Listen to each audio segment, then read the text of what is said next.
Taste the Daily.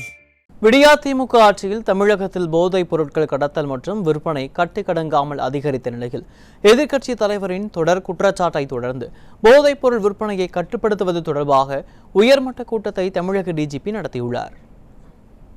கடந்த 2021ஆம் ஆண்டில் திமுக ஆட்சிக்கு வந்த நாள் முதல் சென்னை உட்பட தமிழகத்தின் மூலை முடுக்குகளிலும் இளைஞர்களின் வாழ்வை சீரழிக்கும் கஞ்சா உள்ளிட்ட போதைப் பொருட்கள் விற்பனை அமோகமாக அரங்கேறி வருகிறது. போதைப் பொருட்களை விற்போர் ஆங்காங்கே பிடிபடுவதாக செய்திகள் வந்தாலும் பிடிபடும் நபர்கள் எந்தவித பயமோ பதற்றமோ இன்றி காணப்படுவது சம்பிரதாயத்திற்காக போலீசார் பிடிக்கின்றனரா என பொதுமக்களுக்கு சந்தேகத்தை எழுப்பியுள்ளது.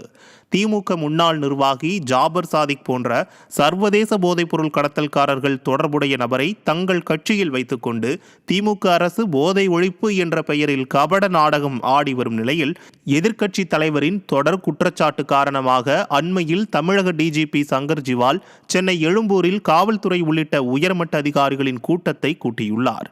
எதிர்க்கட்சி தலைவர் கூறுவது போல இனிமேலும் தாமதிக்காமல் கஞ்சா விற்பனையை தடுக்க அரசு முழு முயற்சிகளையும் கஞ்சா விற்போர் மீது கடும் நடவடிக்கையும் எடுத்தால் மட்டுமே தமிழகத்தில் சட்ட ஒழுங்கையும் சமுதாயத்தையும் காக்க முடியும்.